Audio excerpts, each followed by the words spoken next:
Hi dears, art Malayalam YouTube ചാനലിലേക്ക് എല്ലാവർക്കും സ്വാഗതം. കഥ വായിക്കാൻ മടിയുള്ളവരാണോ നിങ്ങൾ? എങ്കിൽ ഇങ്ങോട്ട് പോരൂ, കഥ കേൾക്കാം. കഥ കേട്ടുകൊണ്ട് നമുക്ക് ഈ ടോൾസ്റ്റോയുടെ നീതിസാര കഥകളിലെ മണ്ടൻ ഇവാൻ്റെ കഥയൊന്ന് കേട്ടാലോ. മണ്ടൻ ഇവാൻ. പണ്ടൊരിക്കൽ ഒരു രാജ്യത്ത് സമ്പന്നനായ ഒരു കർഷകൻ ജീവിച്ചിരുന്നു. 3 ആൺമക്കളാണ് അയാൾക്കുണ്ടായിരുന്നത്. സൈനികൻ സൈമൺ, തടിയൻ താരാസ്, മണ്ടൻ ഇവാൻ. പിന്നെ മാർത്ത എന്നു പേരായ ഒരു മകളും. അവൾ വിവാഹിതയും ബധിരയും മൂകയുമായിരുന്നു. സൈനികൻ സൈമൺ രാജാവിനെ സേവിക്കാൻ യുദ്ധത്തിനു പോയി. തടിയൻ താരാസ് കച്ചവടം ചെയ്യാൻ പട്ടണത്തിലെ ഒരു വ്യാപാരിയുടെ അടുത്തേക്ക് പോയി. മണ്ടൻ ഇവാൻ വീട്ടിൽ തങ്ങി മാർത്തയോടൊപ്പം നടുവൊടിയോളം മണ്ണിൽ പണിയെടുത്തു. സൈനികൻ സൈമൺ ഉന്നത പദവിയും സ്വത്തും സമ്പാദിച്ച് ഒരു മാന്യന്റെ മകളെ വിവാഹം ചെയ്തു. ഉയർന്ന ശമ്പളവും ധാരാളം സ്വത്തും ഉണ്ടായിരുന്നിട്ടും രണ്ടറ്റവും കൂട്ടിമുട്ടിക്കാൻ അയാൾക്കു കഴിഞ്ഞില്ല. ഭർത്താവ് സമ്പാദിച്ചതത്രയും ഭാര്യ ദൂർത്തടിച്ചു. അതിനാൽ അവർക്കൊരിക്കലും ആവശ്യത്തിന് പണം തികഞ്ഞിരുന്നില്ല. അതിനാൽ സൈനികൻ സൈമൺ ഒരു ദിവസം അച്ഛനെ സമീപിച്ചിട്ട് പറഞ്ഞു, "അച്ഛാ, അങ്ങ് സമ്പന്നനാണല്ലോ, എന്നിട്ടും എനിക്കൊന്നും തന്നില്ല. എൻ്റെ 3ാമത്തെ ഭാഗം എനിക്ക് തരൂ." പക്ഷേ അച്ഛൻ പറഞ്ഞത് ഇങ്ങനെയാണ്: "എൻ്റെ വീട്ടിലേക്ക് നീ ഒന്നും കൊണ്ടുവന്നിട്ടില്ല. ഞാനെന്തിനു 3ാമത്തെ ഒരു ഭാഗം നിനക്കു തരണം? അത് ഇവാനോടും മാർത്തയോടും ചെയ്യുന്ന നീതികേടായിരിക്കും." പക്ഷേ അതിന് സൈമന്റെ മറുപടി ഇതായിരുന്നു: "അതെന്തിനാ? ഇവാൻ ഒരു മണ്ടൻ, അവളൊരു മൂത്തു നരച്ച കന്യക, പോരാത്തതിന് ബധിരയും മൂകയും. അവർക്ക് അധികമൊന്നും വേണ്ടി വരില്ല." വൃദ്ധൻ പറഞ്ഞു, "ഇവാൻ എന്തു പറയുമെന്ന് നമുക്ക് നോക്കാം." ഇവാൻ ഇക്കാര്യത്തിൽ രണ്ടാമതൊന്ന് ആലോചിക്കേണ്ടി വന്നില്ല. ഇവാൻ പറഞ്ഞു, "ശരി, സൈമണ് ഭാഗം കൊടുത്തേക്കൂ." സൈനികൻ സൈമൺ അച്ഛൻ്റെ പക്കൽ നിന്ന് തൻ്റെ ഭാഗവും വാങ്ങി താമസ സ്ഥലത്തേക്ക് കൊണ്ടുപോയി. വീണ്ടും രാജാവിനെ സേവിക്കാൻ പുറപ്പെട്ടു. തടിയൻ താരാസും ധാരാളം പണം സമ്പാദിച്ചിരുന്നു. ഒരു വ്യാപാരിയുടെ മകളെയാണ് അയാൾ വിവാഹം ചെയ്തിരുന്നത്. എന്നിട്ടും അയാൾ കൂടുതൽ ആഗ്രഹിച്ചു. അതിനാൽ അയാളും സൈമണെപ്പോലെ അച്ഛനെ സമീപിച്ചു. തൻ്റെ ഭാഗം കൈക്കലാക്കി പട്ടണത്തിലേക്കു തിരികെ പോയി. പഴയതുപോലെ കർഷകന്റെ ജീവിതം നയിച്ച് മാതാപിതാക്കളെ പുലർത്താനായിരുന്നു ഇവാന്റെ നിയോഗം. സഹോദരന്മാർ ഭാഗത്തെ ചൊല്ലി വഴക്കടിക്കാത്തതിലും സമാധാനപരമായി പിരിഞ്ഞതിലും വയസ്സൻ ചെകുത്താൻ അസ്വസ്ഥനായി. ചെകുത്താൻ 3 കുട്ടിച്ചാത്തന്മാരെ വിളിച്ചു വരുത്തി ആ 3 സഹോദരന്മാരുടെ അടുത്തേക്ക് പോകാൻ ഉത്തരവിട്ടു. സഹോദരന്മാരുടെ പദ്ധതികൾ തകർക്കണം, അവർ പരസ്പരം വഴക്കടിച്ച് ചാവണം, ഇതായിരുന്നു ഉത്തരവിൻ്റെ പൊരുൾ. അവരെ തമ്മിൽ വഴക്കടിപ്പിക്കാതെ നിങ്ങൾ തിരിച്ചു വന്നാൽ നിങ്ങളെ ഞാൻ ജീവനോടെ തൊലിയുരിയും. തന്തച്ചെകുത്താൻ കുട്ടിച്ചാത്തന്മാരെ താക്കീത് ചെയ്തു. കുട്ടിച്ചാത്തന്മാർ ഒരു ചതുപ്പു സ്ഥലത്തേക്ക് പോയി തങ്ങളുടെ ജോലി എങ്ങനെ തുടങ്ങണമെന്നതനുസരിച്ച് ആലോചിക്കാൻ തുടങ്ങി. ഓരോ കുട്ടിച്ചാത്തന്മാരും 3 സഹോദരന്മാരിൽ ആരെയാണ് കൈകാര്യം ചെയ്യേണ്ടത് എന്നതിനെക്കുറിച്ച് നറുക്കിട്ടെടുത്ത് തീരുമാനത്തിലെത്തി. ഓരോരുത്തരുടെയും ജോലി എത്രത്തോളം പൂർത്തിയാക്കി, ആർക്കാണ് സഹായം ആവശ്യമെന്നൊക്കെ മനസ്സിലാക്കാനായി അവർ വീണ്ടും കൂട്ടിമുട്ടാൻ ധാരണയിലെത്തി. ഏതാനും നാൾ കഴിഞ്ഞ് അവർ ചതുപ്പു സ്ഥലത്ത് കണ്ടുമുട്ടി. കാര്യങ്ങളുടെ കിടപ്പ് ഓരോരുത്തരും വിവരിച്ചു. ഒന്നാമത്തവൻ, സൈനികൻ സൈമന്റെ കുട്ടിച്ചാത്തൻ, പറഞ്ഞു തുടങ്ങി: "എൻ്റെ കാര്യങ്ങൾ നന്നായി പോകുന്നുണ്ട്. നാളെ സൈമൺ അയാളുടെ അച്ഛൻ്റെ അടുത്തേക്ക് പോകും. ലോകം മുഴുവൻ കീഴടക്കി കൊടുക്കാമെന്ന് അയാൾ തൻ്റെ രാജാവിന് വാക്കുകൊടുത്തിട്ടുണ്ട്. ഞാനാണ് അയാളെ കൊണ്ട് അങ്ങനെ ചെയ്യിപ്പിച്ചത്. രാജാവ് സൈമണെ സേനാധിപതിയാക്കി ഇന്ത്യയിലെ രാജാവിനെതിരെ യുദ്ധം ചെയ്യാൻ അയച്ചിരിക്കുകയാണ്." അവർ യുദ്ധക്കളത്തിൽ ഏറ്റുമുട്ടി. അന്നു രാത്രി തന്നെ സൈമന്റെ താവളത്തിൽ എല്ലാ വെടിമരുന്നുകളും ഞാൻ കുന്നുകൂട്ടി. ഇന്ത്യൻ രാജാവിനു വേണ്ടി എണ്ണമറ്റ വൈക്കോൽ പട്ടാളക്കാരെയും ഞാനുണ്ടാക്കി. വൈക്കോൽ പട്ടാളക്കാർ തങ്ങളെ വളഞ്ഞതായി സൈമന്റെ പട്ടാളക്കാർ മനസ്സിലാക്കിയപ്പോൾ അവർ ഭയചകിതരായി. വെടിയുതിർക്കാൻ സേനാധിപനായ സൈമൺ ഉത്തരവിട്ടു. പക്ഷേ അവരുടെ പീരങ്കിയും തോക്കും വേണ്ടവിധം പ്രവർത്തിച്ചു. അതിനാൽ പേടിച്ചിരണ്ട സൈമന്റെ സൈനികർ ആട്ടിൻ പറ്റങ്ങളെപ്പോലെ ഓടി. ഇന്ത്യൻ രാജാവ് അവരെ കൊന്നൊടുക്കി. സൈമൺ നാണം കെടുകയും സ്വത്ത് നഷ്ടപ്പെടുകയും ചെയ്തു.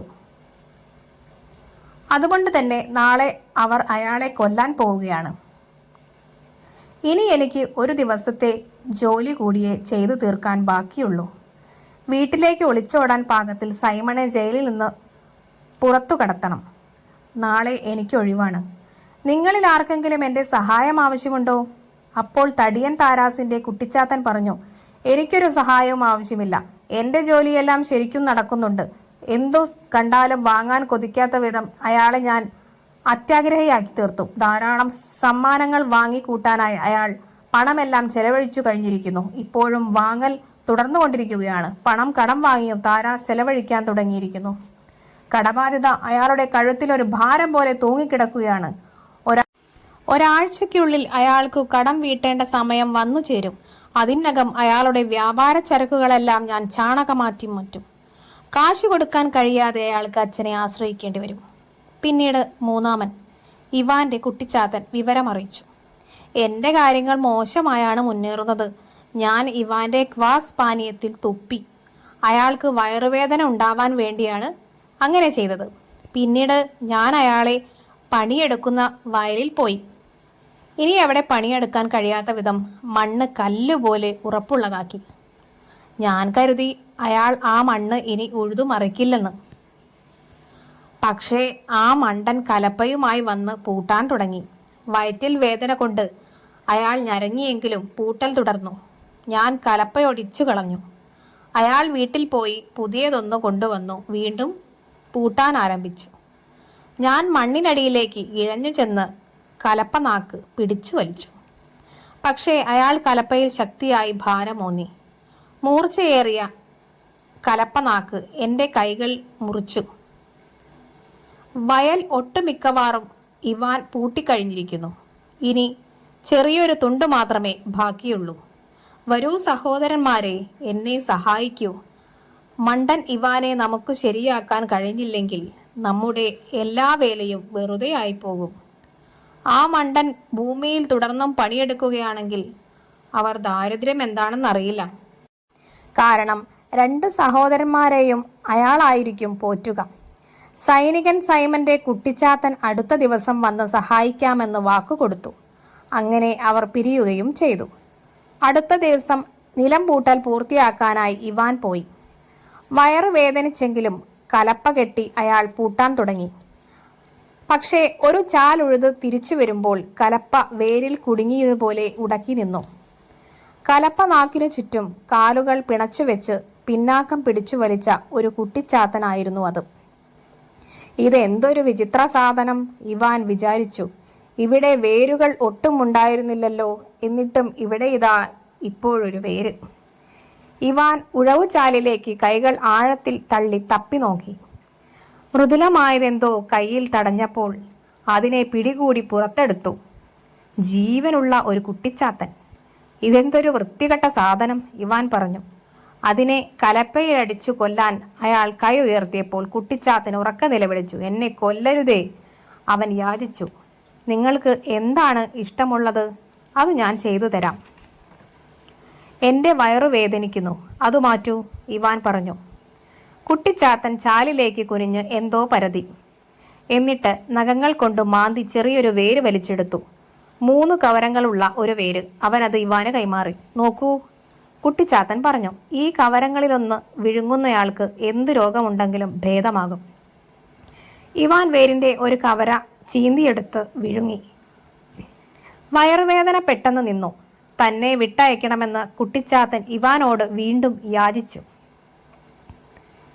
ഞാൻ ഭൂമിയിലൂടെ ചാടി ചാടി പോയിക്കോളാം, ഒരിക്കലും തിരിച്ചു വരില്ല, കുട്ടിച്ചാത്തൻ പറഞ്ഞു.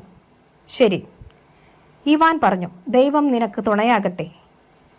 ഇവാൻ ദൈവം എന്ന് ഉച്ചരിച്ചയുടനെ വെള്ളത്തിലേക്ക് കല്ലെറിഞ്ഞ പോലെ കുട്ടിച്ചാത്തൻ നിലത്തേക്ക് ചാടി. ഒരു ദ്വാരം മാത്രമാണ് അവിടെ അവശേഷിച്ചത്. വേരിന്റെ മറ്റു 2 കവരകൾ ഇവാൻ തന്റെ തൊപ്പിയിൽ തിരികെ വെച്ച ശേഷം കൂട്ടൽ തുടർന്നു. വയൽ അവസാനം വരെ ഉഴുത് അയാൾ വീട്ടിലേക്ക് പോയി. വീട്ടിലെത്തിയപ്പോൾ തന്റെ മൂത്ത സഹോദരൻ സൈനികൻ സൈമണും ഭാര്യയും അത്താഴം കഴിക്കുന്നത് കണ്ടു. സൈമന്റെ സ്വത്തുക്കളെല്ലാം പിടിച്ചെടുക്കപ്പെട്ടിരുന്നു. ജയിലിൽ നിന്ന് കഷ്ടിച്ചു രക്ഷപ്പെട്ട് അച്ഛനോടൊത്ത് താമസിക്കാൻ ഒളിച്ചോടി വന്നതാണ്. ഇവാനെ കണ്ടപ്പോൾ സൈമൺ പറഞ്ഞു, ഞാൻ നിന്നോടൊത്ത് താമസിക്കാൻ വന്നതാണ്. ഞാനൊരു പുതിയ ജോലി കണ്ടുപിടിക്കുന്നവരെ എന്നെയും ഭാര്യയെയും പോറ്റൂ. അതിനെന്താ? ഇവാൻ പറഞ്ഞു. ഞങ്ങളോടൊത്ത് താമസിച്ചോളൂ. എന്നാൽ ഇവാൻ ബെഞ്ചിലിരിക്കാൻ നേരത്ത് സൈമന്റെ ഭാര്യ ഭർത്താവിനോട് പറഞ്ഞു, ഒരു നാറുന്ന കർഷകന്റെ ഒപ്പം ഇരുന്ന് എനിക്ക് അത്താഴം കഴിക്കാൻ വയ്യ. അപ്പോൾ സൈനികൻ സൈമൺ പറഞ്ഞു, നിന്നെ നാറുന്നുവെന്ന് എൻ്റെ ഭാര്യ പറയുന്നു. നീ പുറത്തു പോയിരുന്നു കഴിച്ചാൽ കൊള്ളാം. അങ്ങനെയാവട്ടെ, ഇവാൻ പറഞ്ഞു. ഏതു നിലയ്ക്കായാലും എനിക്ക് കുതിരകളെ മേയ്ക്കാൻ രാത്രി പുറത്തു പോകേണ്ടതുണ്ട്. അതിനാൽ ഇവാൻ അല്പം അപ്പം എടുത്ത് കോട്ടെടുത്തണിഞ്ഞ് കുതിരകളുമായി വയലിലേക്ക് പോയി. സൈമന്റെ കുട്ടിച്ചാത്തൻ അന്നു രാത്രി അവന്റെ ജോലി അവസാനിപ്പിച്ച് ഇവാന്റെ കുട്ടിച്ചാത്തനെ തേടിയെത്തി.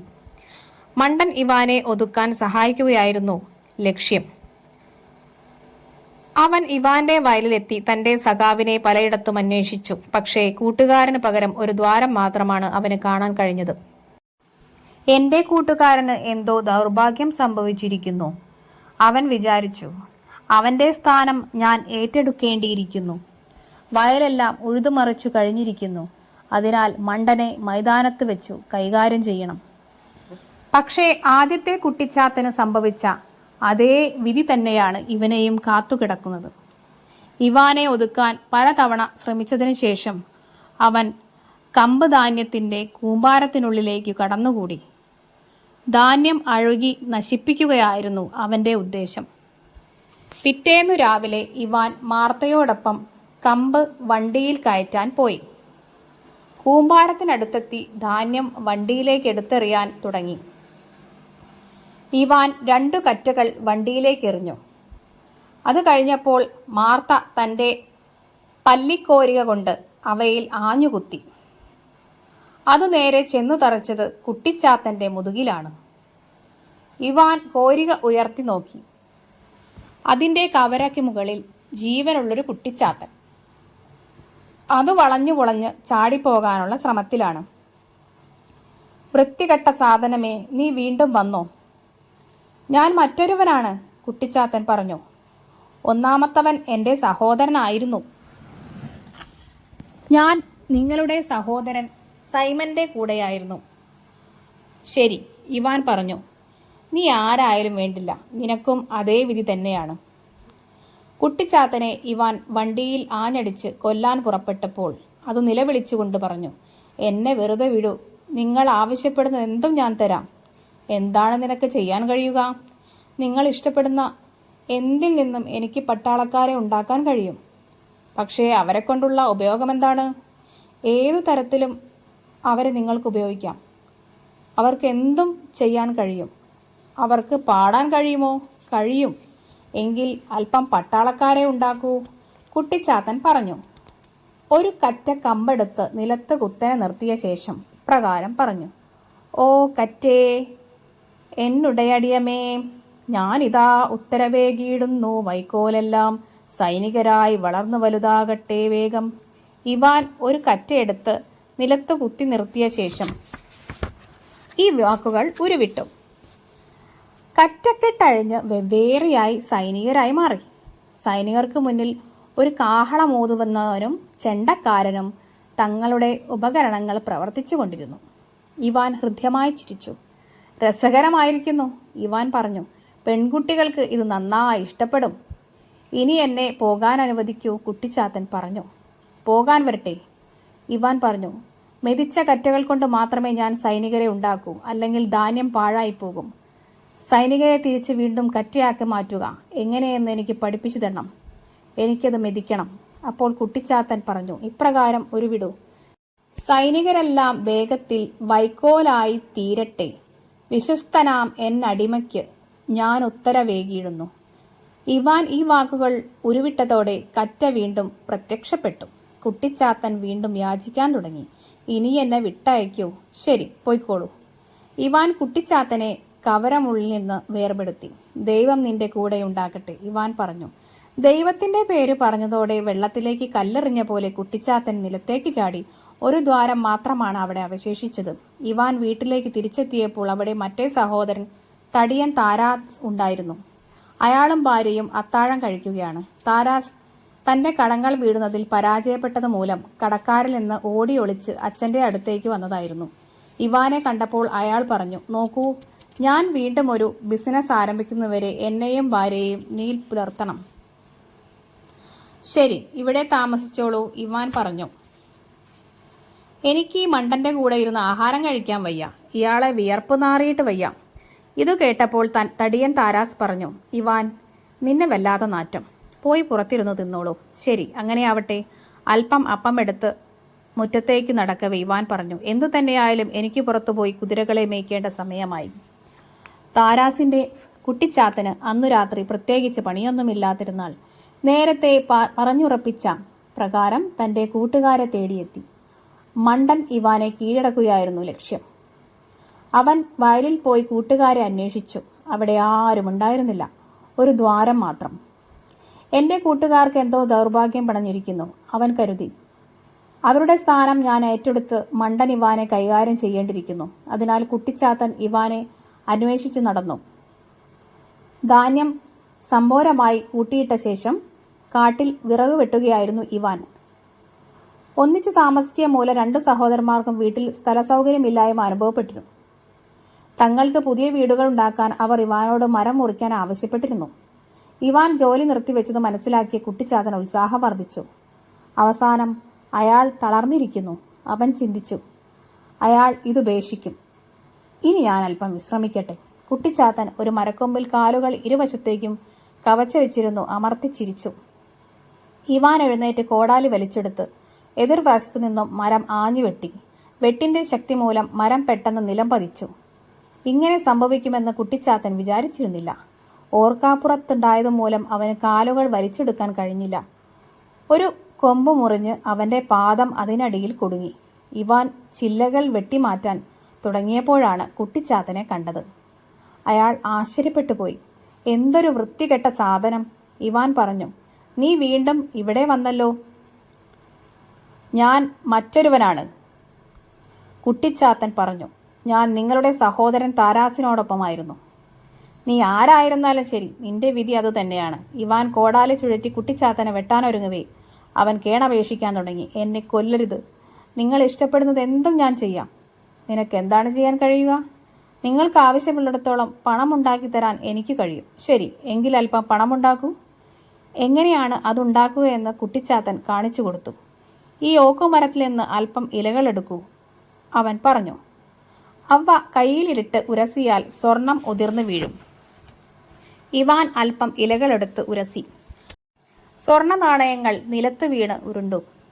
ഒഴിവു സമയത്ത് ചില ആളുകൾക്ക് കളിക്കാൻ പറ്റിയ നല്ലൊരു കളിയാണിത്. ഇനി എന്നെ വിട്ടയക്കൂ, കുട്ടിച്ചാത്തൻ പറഞ്ഞു.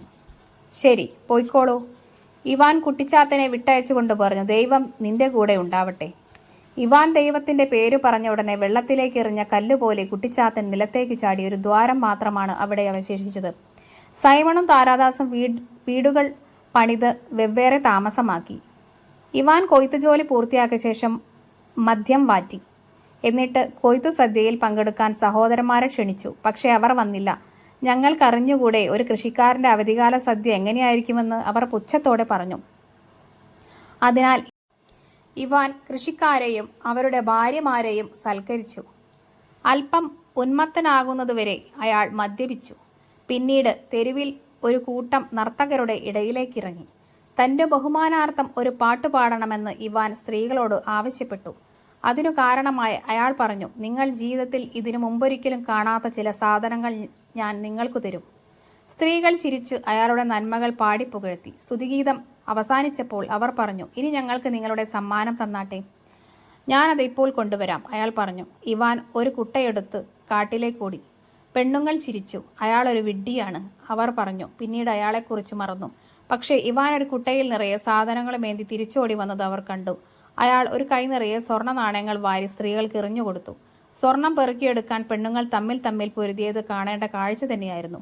സ്വർണത്തിനു വേണ്ടി ആണുങ്ങളും പരക്കം പാഞ്ഞു. ഒരു വയസ്സെത്തി ചവിട്ടേറ്റ് മരണത്തിൻ്റെ വക്കെത്തി. ഇവാൻ ചിരിച്ചുപോയി. ഓഹ് എൻ്റെ വിഡ്ഢികളെ, ഇവാൻ വിളിച്ചു പറഞ്ഞു. എന്തിനാണ് നിങ്ങൾ ആ അമ്മൂമ്മയെ ചവിട്ടിയരച്ചത്?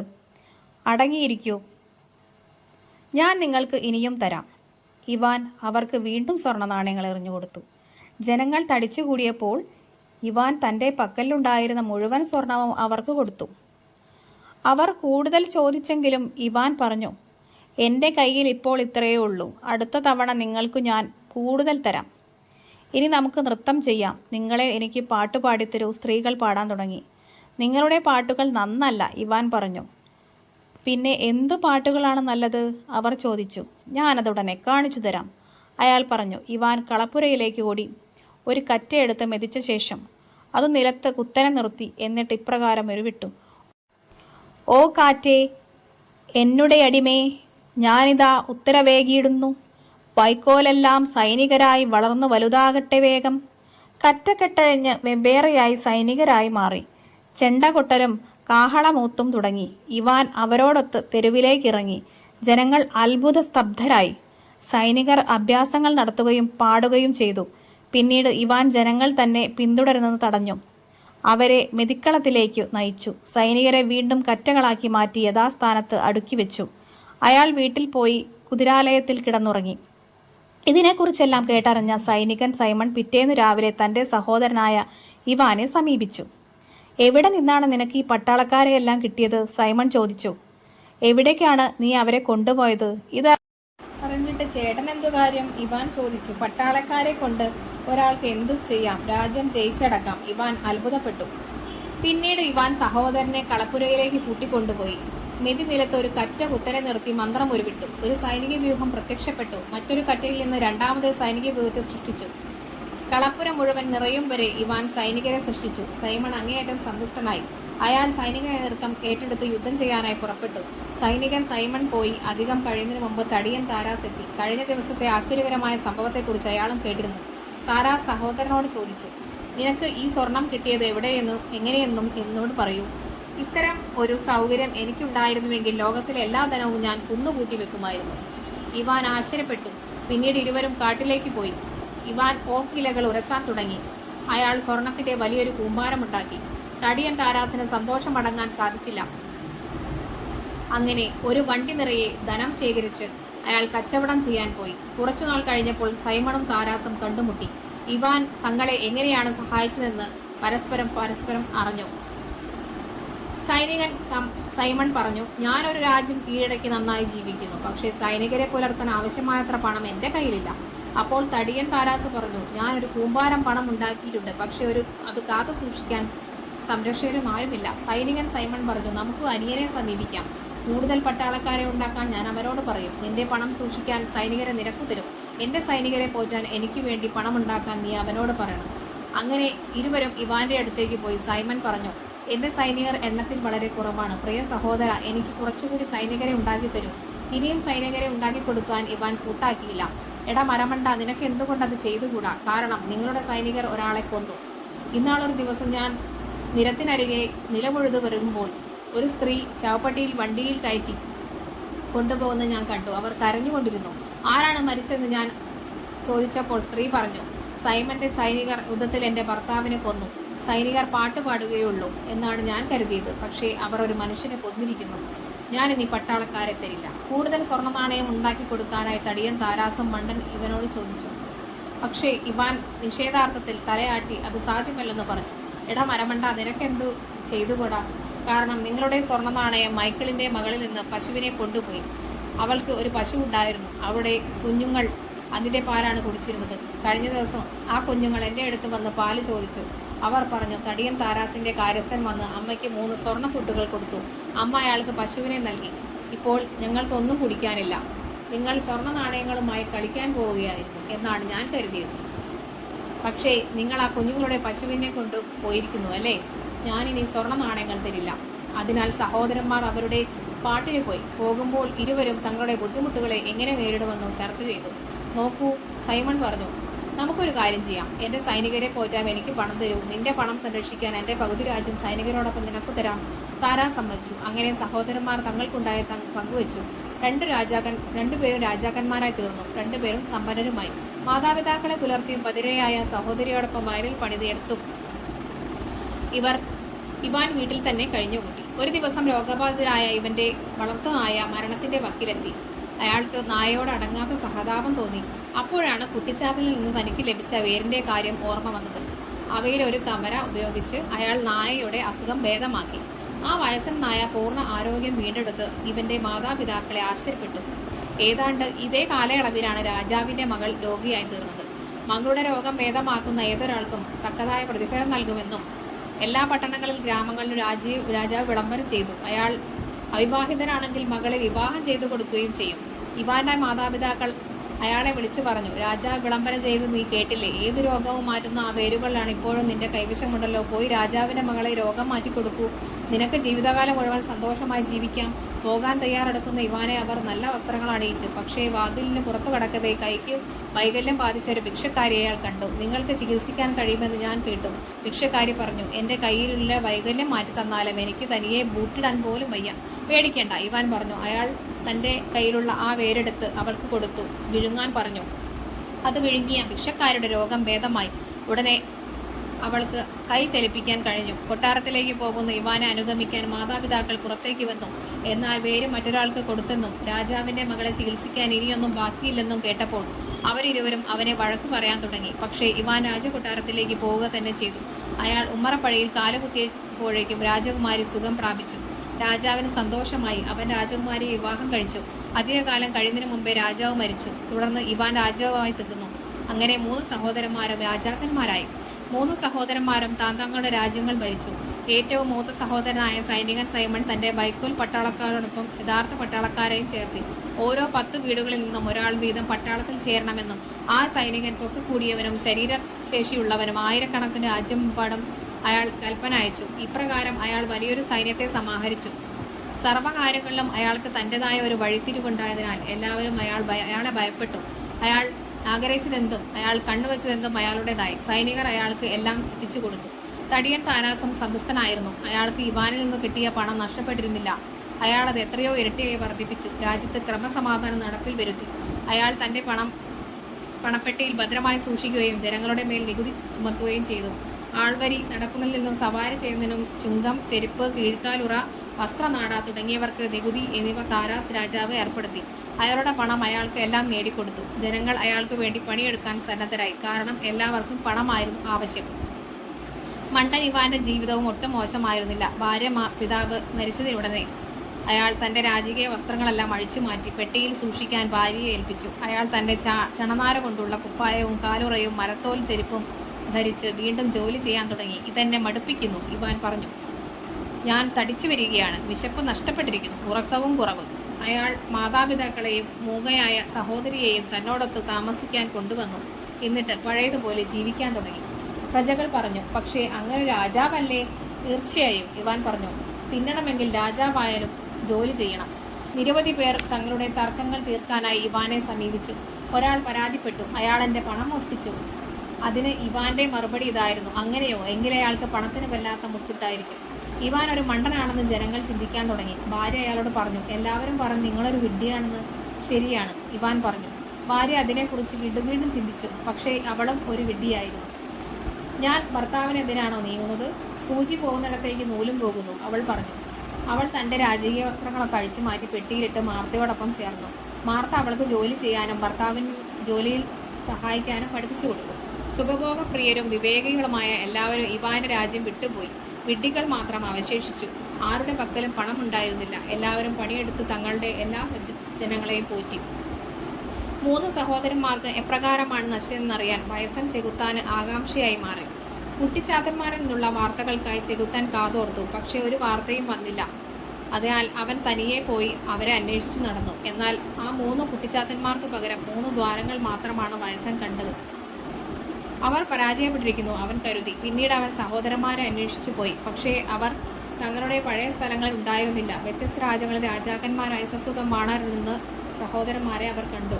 വയസ്സൻ ചെകുത്താൻ അത് വേദനാജനകമായിരുന്നു. ശരി, ഇനി ഞാൻ തന്നെ എൻ്റെ കൈകൊണ്ട് ഇവരെ നശിപ്പിക്കാൻ ശ്രമിക്കണം, ചെകുത്താൻ പറഞ്ഞു. ആദ്യം ചെകുത്താൻ പോയത് സൈമൺ രാജാവിൻ്റെ അടുത്തേക്കാണ്.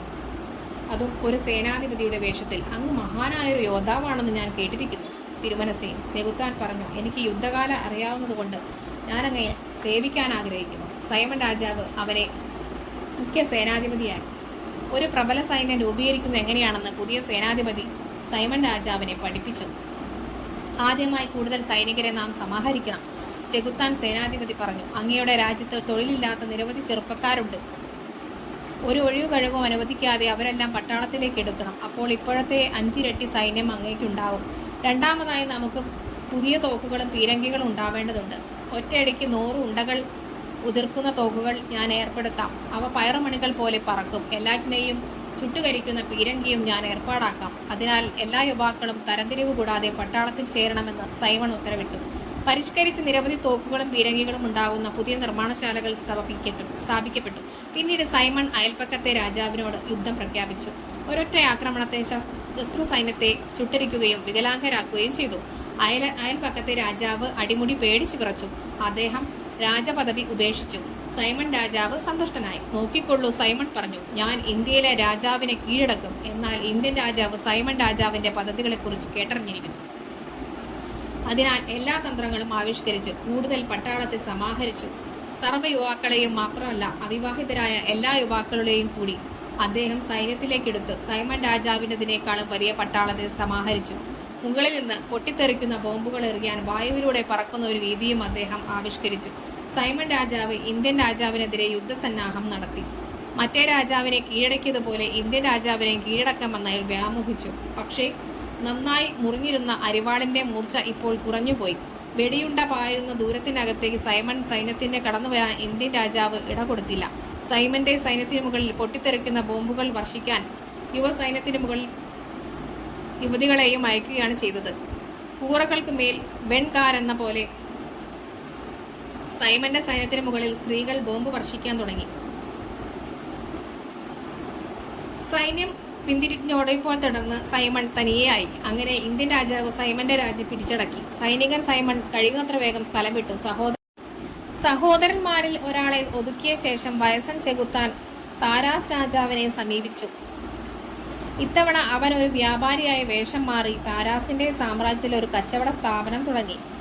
വ്യാപാരി എല്ലാ സാധനങ്ങൾക്കും ഉയർന്ന വില കൊടുക്കാൻ ആരംഭിച്ചു. പണമുണ്ടാക്കാനായി എല്ലാ ആൾക്കാരും വ്യാപാരിയുടെ അടുത്തേക്ക് കുതിച്ചെത്തി. അവരുടെ കയ്യിൽ ധാരാളം പണം എത്തിയതിനാൽ അവർ എല്ലാതരം നികുതികളും കൃത്യമായി അടയ്ക്കാൻ തുടങ്ങി. താരാസ് രാജാവ് ആഹ്ലാദഭരിതനായി. താരാസ് പുതിയൊരു കൊട്ടാരം നിർമ്മിക്കാൻ ആഗ്രഹിച്ചു. മരവും കല്ലും കൊണ്ടുവരാനും ജോലിക്ക് വരാനും അയാൾ ജനങ്ങളോട് ആജ്ഞാപിച്ചു. അതുപോലെ തന്നെ എല്ലാ സാധനങ്ങൾക്കും ഉയർന്ന വിലയും നിശ്ചയിച്ചു. പണ്ടത്തെ പോലെ ജനങ്ങൾ ജോലി ചെയ്യാൻ കൂട്ടം കൂടി വരുമെന്നാണ് അയാൾ കരുതിയത്. പക്ഷേ എല്ലാ മരവും കല്ലും വ്യാപാരിയുടെ അടുത്തേക്ക് കൊണ്ടുപോകുന്നതുകൊണ്ട് താരാസ് ആശ്ചര്യപ്പെട്ടു. മാത്രമല്ല, എല്ലാ പണിക്കാരും വ്യാപാരിയുടെ അടുത്തേക്കാണ് പോയത്. താരാസ് രാജാവ് വില വർദ്ധിപ്പിച്ചു. എന്നാൽ വ്യാപാരി രാജാവിനെ കടത്തിവെട്ടി. കെട്ടിടപ്പണി പുരോഗമിച്ചില്ല. ഇതുപോലെ രാജാവിന്റെ സർവ്വകാര്യങ്ങളും സ്തംഭനാവസ്ഥയിലായി. ആരും അയാൾക്ക് വേണ്ടി പണിയെടുക്കാൻ സന്നദ്ധരായിരുന്നില്ല. എല്ലാവരും വ്യാപാരിയെ സേവിക്കുന്ന തിരക്കിലായിരുന്നു. നികുതിയെടുക്കാൻ വ്യാപാരിയുടെ പണം താരാസ് രാജാവിന് കൊണ്ടുവന്നു കൊടുക്കുക എന്ന ജോലി മാത്രമാണ് ജനങ്ങൾ ചെയ്തത്. താരാസ് ശേഖരിച്ച പണം സൂക്ഷിക്കാൻ എവിടെയും സ്ഥലമില്ലാതായി. അയാളുടെ ജീവിതം അസഹ്യമായി തീർന്നു. നൂതന പദ്ധതികൾ ആവിഷ്കരിക്കുന്നത് നിലച്ചു. എങ്ങനെയെങ്കിലും ജീവിച്ചാൽ തന്നെ താൻ സന്തുഷ്ടനായിരിക്കുമെന്ന നിലയിലെത്തി. പക്ഷേ അയാൾക്ക് അതുപോലും ചെയ്യാൻ കഴിഞ്ഞില്ല. എല്ലാ സാധനങ്ങൾക്കും ക്ഷാമം അനുഭവപ്പെട്ടു. പാചകക്കാരും വണ്ടിക്കാരും ഭൃത്യന്മാരും അയാളെ ഉപേക്ഷിച്ച് വ്യാപാരിയുടെ അടുത്തേക്ക് പോകു തുടങ്ങി. താമസിയാതെ ഭക്ഷണത്തിന് പോലും ക്ഷാമം അനുഭവപ്പെട്ടു. ചന്തയിലേക്ക് സാധനങ്ങൾ വാങ്ങാൻ ആളെ വിട്ടപ്പോൾ അവിടെ ഒന്നും തന്നെ ലഭ്യമായിരുന്നില്ല. എല്ലാ സാധനങ്ങളും വ്യാപാരി വാങ്ങിച്ചു ശേഖരിച്ചു വെച്ചിരിക്കുന്നു. നികുതിയെടുക്കാനുള്ള പണം രാജാവിന്റെ സന്നിധിയിൽ കൊണ്ടുവരികയാണ് ജനങ്ങൾ ചെയ്തത്. കോപിഷ്ഠനായ താരാസ് താമസം ദിന വ്യാപാരിയെ തന്റെ രാജ്യത്ത് നിന്ന് നാടുകടത്തി. എന്നാൽ വ്യാപാരി അതിർത്തി പ്രദേശത്ത് താമസമാക്കി പഴയതുപോലെ കച്ചവടം പുനരാരംഭിച്ചു. വ്യാപാരിയുടെ പണത്തിനു വേണ്ടി ജനങ്ങൾ എല്ലാ സാധനങ്ങളും അവിടെ കൊണ്ടുപോയി വിറ്റു. അങ്ങനെ താരാസിനെ സംബന്ധിച്ചിടത്തോളം കാര്യങ്ങളെല്ലാം ഗുരുതരമായി തുടർന്നു. ചില നേരങ്ങളിൽ അയാൾക്ക് ഒന്നും തന്നെ തിന്നാൻ കിട്ടിയില്ല. രാജാവിനെ തന്നെ താൻ വിലയ്ക്ക് വാങ്ങുമെന്ന് വ്യാപാരി വീമ്പിളക്കിയതായി ഒരു ഊഹാപോഹം പരക്കുപോലും ചെയ്തു. പരിഭ്രാന്തനായ താരാസ് രാജാവിന് എന്തു ചെയ്യണമെന്ന് അറിയില്ലായിരുന്നു. ഈ സമയത്ത് സൈനികൻ സൈമൺ അയാളെ സമീപിച്ചുകൊണ്ട് പറഞ്ഞു, എന്നെ സഹായിക്കൂ. ഇന്ത്യയിലെ രാജാവ് എന്നെ കീഴടക്കിയിരിക്കുന്നു. പക്ഷേ താരാസ് രാജാവാകട്ടെ കണ്ണീരും കയ്യുമായി കഴിയുകയായിരുന്നു. 2 ദിവസമായി എനിക്കൊന്നും തിന്നാനില്ല. ഇതായിരുന്നു അയാളുടെ മറുപടി. 2 സഹോദരന്മാരെ ഒതുക്കിയ ശേഷം വയസ്സൻ ചെകുത്താൻ ഇവാന്റെ അടുത്തേക്ക് പോയി. അവൻ ഒരു സേനാധിപതിയായി വേഷം മാറി. ഒരു സൈന്യം ഉണ്ടാക്കേണ്ടതിന്റെ ആവശ്യകത ഇവാനെ ധരിപ്പിക്കാൻ തുടങ്ങി. സൈന്യം ഇല്ലാതിരിക്കുക എന്നത് ഒരു രാജാവിനെ സംബന്ധിച്ചിടത്തോളം നല്ലതല്ല. ചെകുത്താൻ പറഞ്ഞു, എനിക്കൊരു ഉത്തരവ് തന്നാൽ മാത്രം മതി. അങ്ങയുടെ പ്രജകളിൽ നിന്ന് ആൾക്കാരെ സമാഹരിച്ച് പ്രബലമായൊരു സൈന്യം ഞാൻ രൂപീകരിച്ച് കാണിച്ചു തരാം. ഇവാൻ ശ്രദ്ധാപൂർവ്വം കാതോർത്തു. സമ്മതിച്ചു. അയാൾ പറഞ്ഞു, ഒരു സൈന്യം രൂപീകരിക്കും. അവരെ നന്നായി പാട്ടുപാടാൻ പഠിപ്പിക്കൂ. എനിക്ക് അതിഷ്ടമാണ്. സൈനികരെ എടുക്കാൻ വയസ്സൻ ചെകുത്താൻ ഇവാന്റെ സാമ്രാജ്യമെമ്പാടും സഞ്ചരിച്ചു. പട്ടാളത്തിൽ ചേരണമെന്നും ചേരുന്നവർക്ക് ഒരു കുപ്പി മദ്യവും ചുവന്ന തൊപ്പിയും നൽകുമെന്നും ചെകുത്താൻ അറിയിച്ചു. മണ്ടൻ പ്രജകൾ ചിരിച്ചു. ഞങ്ങൾക്ക് ഇഷ്ടം പോലെ മദ്യമുണ്ടല്ലോ, അവർ പറഞ്ഞു. ഞങ്ങളത് സ്വയം ഉണ്ടാക്കുന്നുണ്ട്. ഇനി തൊപ്പിയെ സംബന്ധിച്ചാണെങ്കിൽ സ്ത്രീകൾ എല്ലാ തരത്തിലുള്ള തൊപ്പികളും ഉണ്ടാക്കുന്നുണ്ട്, കരയുള്ളതും തൊങ്ങലുമുള്ളതുമടക്കം. ആരും പട്ടാളത്തിൽ ചേർന്നില്ല. വയസ്സൻ ചെകുത്താൻ ഇവാന്റെ അടുത്ത് വന്ന് പറഞ്ഞു, വിഡ്ഢികളായ അങ്ങയുടെ പ്രജകൾ സ്വന്തം ഇഷ്ടത്തിന് പട്ടാളത്തിൽ ചേരുന്നില്ല. അവരെ നിർബന്ധിച്ച് ചേർക്കേണ്ടി വരും. സമ്മതിച്ചു. ഇവാൻ പറഞ്ഞു, അങ്ങനെ ചെയ്തോളൂ. എല്ലാ പുരുഷന്മാരും പട്ടാളത്തിൽ ചേരണമെന്നും അതിന് വിസമ്മതിക്കുന്നതുവരെ രാജാവ് വധിക്കുമെന്നും വയസ്സൻ ചെകുത്താൻ അറിയിപ്പ് നൽകി. ആൾക്കാർ സേനാധിപതിയുടെ അടുത്ത് വന്ന് പറഞ്ഞു, ഞങ്ങൾ പട്ടാളത്തിൽ ചേർന്നില്ലെങ്കിൽ രാജാവ് ഞങ്ങളെ വധിക്കുമെന്ന് നിങ്ങൾ പറയുന്നു. എന്നാൽ പട്ടാളക്കാർക്ക് എന്ത് സംഭവിക്കുമെന്ന് നിങ്ങൾ പറയുന്നില്ല. ജനങ്ങൾ പറയുന്നത് പട്ടാളക്കാർ കൊല്ലപ്പെടുമെന്നാണ്. അതെ, ചിലപ്പോൾ അങ്ങനെയും സംഭവിച്ചേക്കാം. ഇത് കേട്ടപ്പോൾ ജനങ്ങൾ കൂടുതൽ കർക്കശരായി തീർന്നു. ഞങ്ങൾ പോവില്ല, അവർ തീർത്തു പറഞ്ഞു. വീട്ടിൽ വെച്ച് മരിക്കുകയാണ് തമ്മിൽ ഭേദം. ഏതു നിലയ്ക്കായാലും ഞങ്ങൾ മരിക്കും. മണ്ടൻ, നിങ്ങൾ മരമണ്ടന്മാർ, വയസ്സൻ ചെകുത്താൻ പറഞ്ഞു. ഒരു സൈനികൻ കൊല്ലപ്പെടുകയോ കൊല്ലപ്പെടാതിരിക്കുകയോ ചെയ്യാം. പക്ഷേ നിങ്ങൾ പട്ടാളത്തിൽ ചേർന്നില്ലെങ്കിൽ ഇവാൻ രാജാവ് നിങ്ങളെ വധിക്കുമെന്ന് തീർച്ചയാണ്. പരിഭ്രാന്തരായ പ്രജകൾ മണ്ടൻ ഇവാന്റെ അടുത്തേക്ക് പോയി. ജനറൽ പറഞ്ഞ കാര്യം അവർ രാജാവിനെ ധരിപ്പിച്ചു. ഇവാൻ ചിരിച്ചുകൊണ്ട് പറഞ്ഞു, നിങ്ങളെയെല്ലാം വധിക്കാൻ എനിക്ക് തനിയെ എങ്ങനെ സാധിക്കും? ഞാനൊരു മണ്ടനല്ലായിരുന്നുവെങ്കിൽ അതിനെക്കുറിച്ച് വിശദീകരിക്കാൻ എനിക്ക് സാധിച്ചേനെ. പക്ഷേ ഞാൻ മണ്ടനായതിനാൽ എനിക്കൊന്നും തന്നെ മനസ്സിലാകുന്നില്ല. എങ്കിൽ ഞങ്ങൾ അങ്ങയെ സേവിക്കുകയല്ല. അവർ പറഞ്ഞു. ശരി, സേവിക്കേണ്ട, ഇവാൻ പറഞ്ഞു. അതിനാൽ അവർ സേനാധിപതിയുടെ അടുത്ത് പോയി പട്ടാളത്തിൽ ചേരുമെന്ന് അവസാനമായി അറിയിച്ചു. തൻ്റെ കൗശലം ഈ നാട്ടിൽ വിലപ്പോവില്ലെന്ന് വയസ്സൻ പിശാചിന് ബോധ്യമായി. അവൻ പോയി താരകൻ എന്ന രാജ്യത്തെ രാജാവിനെ വശീകരിച്ചു. നമുക്ക് യുദ്ധം ചെയ്ത് ഇവാൻ രാജാവിൻ്റെ രാജ്യം കീഴടക്കണം, പിശാച് പറഞ്ഞു. അവിടെ പണമില്ലെന്നത് സത്യമാണ്, പക്ഷേ ധാരാളം ധാന്യവും കന്നുകാലികളും മറ്റെല്ലാ സംഗതികളുമുണ്ട്. അങ്ങനെ താരകൻ രാജാവ് യുദ്ധം ചെയ്യാൻ തയ്യാറെടുത്തു. അദ്ദേഹം വലിയൊരു സൈന്യത്തെ ഒത്തുകൂട്ടി. തോക്കും പീരങ്കിയും നൽകി അതിർത്തി പ്രദേശത്ത് നിന്ന് മാർച്ച് ചെയ്ത് ഇവന്റെ സാമ്രാജ്യത്തിൽ പ്രവേശിച്ചു. ജനങ്ങൾ ഇവാന്റെ അടുത്ത് ഓടി വന്നു. താരകൻ രാജാവ് നമ്മളോട് യുദ്ധം ചെയ്യാൻ വന്നോ? ശരി, അദ്ദേഹം വരട്ടെ, ഇവാൻ പറഞ്ഞു. അതിർത്തി കടന്ന ശേഷം താരകൻ രാജാവ് ഇവാൻ സൈന്യത്തെക്കുറിച്ച് അന്വേഷിക്കാൻ ചാരസംഘത്തെ അയച്ചു. അവർ വീണ്ടും വീണ്ടും തിരഞ്ഞു, പക്ഷേ അവിടെ സൈന്യമുണ്ടായിരുന്നില്ല. തുടർന്ന് താരകൻ രാജാവ് ഗ്രാമങ്ങൾ പിടിച്ചെടുക്കാൻ തൻ്റെ ആൾക്കാരെ അയച്ചു. പട്ടാളക്കാർ ഒരു ഗ്രാമത്തിലെത്തി. അവിടുത്തെ ആഭാരവൃദ്ധ ജനങ്ങൾ ആശ്ചര്യത്തോടെ വീടുകളിൽ നിന്ന് പുറത്തിറങ്ങി സൈനികരെ കൗതുകത്തോടെ ഉഴന്നു നോക്കി. സൈനികർ ഗ്രാമീണരുടെ ധാന്യവും കന്നുകാലികളും കൊണ്ടുപോകാൻ തുടങ്ങി. അവർ പട്ടാളക്കാരെ അതിനനുവദിച്ചു. ഒട്ടും ചെറുത്തു നിന്നില്ല. പട്ടാളക്കാർ മറ്റൊരു ഗ്രാമത്തിലേക്ക് ജൈത്രയാത്ര തുടർന്നു. അവിടെയും ഇതേ സംഭവം തന്നെ ആവർത്തിച്ചു. എല്ലായിടത്തും കഥ ഇതുതന്നെയാണ്. എല്ലാം കൊണ്ടുപോയിക്കൊള്ളാൻ ജനം അവരോട് പറഞ്ഞു. ആരും ചെറുത്തില്ല. നേരെ മറിച്ച് തങ്ങളോടൊപ്പം താമസിക്കാൻ സൈനികരെ ക്ഷണിക്കുകയാണ് അവർ ചെയ്തത്. ജനങ്ങൾ പറഞ്ഞു, പാവപ്പെട്ട നിങ്ങളുടെ സ്വന്തം രാജ്യത്ത് നിങ്ങൾക്ക് വല്ല കഷ്ടപ്പാടും വരികയാണെങ്കിൽ ഇവിടെ വന്ന് ഞങ്ങളോടൊപ്പം താമസിച്ചുകൊള്ളൂ. ഇതൊരു മുഷിഞ്ഞ ജോലിയാണെന്ന് സൈനികർക്ക് തോന്നി. അവർ രാജാവിൻ്റെ അടുത്തേക്ക് മടങ്ങി വന്ന് പറഞ്ഞു, ഞങ്ങൾക്ക് അവിടെ യുദ്ധം ചെയ്യാൻ കഴിയില്ല. ഞങ്ങളെ മറ്റൊരു സ്ഥലത്തേക്ക് അയക്കൂ. യുദ്ധം രസം തന്നെ, പക്ഷെ ഇതെന്ത് യുദ്ധം? ഇത് ആപ്പിൾ തുണ്ടാണെന്നത് പോലുണ്ടല്ലോ. ഇനിമേൽ ഞങ്ങൾക്കിവിടെ യുദ്ധം ചെയ്യാനാകില്ല. താരകൻ രാജാവ് കുപിതനായി. മുഴുവൻ രാജ്യവും ബലപ്രയോഗം കൊണ്ട് കീഴടക്കാനും ഗ്രാമങ്ങൾ നശിപ്പിക്കാനും ധാന്യങ്ങളും വീടുകളും കത്തിക്കാനും കന്നുകാലികളെ കൂട്ടക്കൊല ചെയ്യാനും രാജാവ് സൈനികർക്ക് ഉത്തരവ് നൽകി. എൻ്റെ ആജ്ഞ നിങ്ങൾ അനുസരിച്ചില്ലെങ്കിൽ നിങ്ങളെല്ലാവരെയും ഞാൻ വധിക്കും. രാജാവ് അന്ത്യശാസനം പുറപ്പെടുവിച്ചു. സൈനികർ പരിഭ്രാന്തരായി. അവർ വീടുകളും ധാന്യങ്ങളും കത്തിക്കാനും കന്നുകാലികളെ കൊല്ലാനും തുടങ്ങി. എന്നിട്ടും ജനങ്ങൾ ചെറുത്തു നിൽക്കാൻ തുനിഞ്ഞില്ല. അവർ കരയുക മാത്രം ചെയ്തു. വൃദ്ധന്മാർ കരഞ്ഞു, വൃദ്ധകൾ കരഞ്ഞു, ചെറുപ്പക്കാരും കരഞ്ഞു. എന്തിനാണ് നിങ്ങൾ ഞങ്ങളെ ഉപദ്രവിക്കുന്നത്? ജനങ്ങൾ നിഷ്കളങ്കരായി ചോദിച്ചു. നല്ല സാധനങ്ങൾ നിങ്ങൾ എന്തിനാ നാശമാക്കുന്നത്? നിങ്ങൾക്ക് ഇവ ആവശ്യമാണെങ്കിൽ സ്വന്തമായി എടുക്കാമല്ലോ. സൈനികർക്ക് ഈ കാഴ്ച അധിക നേരം സഹിച്ചു നിൽക്കാൻ കഴിഞ്ഞില്ല. അവർ മുന്നോട്ട് പോയില്ല. അക്രമം നിർത്തിവെച്ച് സൈന്യം നാടുവിട്ടു. അങ്ങനെ വയസ്സൻ ചെകുത്താൻ അവിടം വിട്ടു പോകേണ്ടി വന്നു. ഇവാനെ ഒതുക്കാൻ അവന് കഴിഞ്ഞില്ല. ഇവാൻ രാജാവ് കുറെ കൊല്ലം ജീവിച്ചു. എല്ലായിടത്തു നിന്നുമുള്ള ജനങ്ങളുടെ അയാളുടെ രാജ്യത്ത് ഒത്തുകൂടി. സൈമണും താരാസും കൂടെ വന്ന് താമസമാക്കി. ഇവാനെ സമീപിച്ച് ആഹാരം ആവശ്യപ്പെടുന്ന ആരോടും അയാൾ പറയും, ഒരു വിരോധവുമില്ല, വന്ന് ഞങ്ങളോടൊപ്പം താമസിച്ചോളൂ. ഞങ്ങളുടെ പക്കൽ എന്തും സമൃദ്ധമായുണ്ട്. പക്ഷേ ഇവാന്റെ രാജ്യത്ത് ഒരു പ്രത്യേക ആചാരമുണ്ടായിരുന്നു. കൈകളിൽ തഴമ്പുള്ളത് ആർക്കാണോ ആ ആൾക്ക് തീന്മേശയ്ക്കരിയിൽ ഇരിക്കാം. തഴമ്പില്ലാത്തവർക്ക് മറ്റുള്ളവർ ബാക്കി വെച്ചത് ഭക്ഷിക്കാം. പ്രിയ സുഹൃത്തുക്കളെ, മണ്ടൻ ഇവാന്റെ കഥ നിങ്ങൾ കേട്ടുവല്ലോ. ഇതുപോലെ ഒരുപാട് ഇവാന്മാരും താരാസും സൈമൺമാരൊക്കെ നമ്മളെ ലോകത്തുണ്ട് അല്ലേ?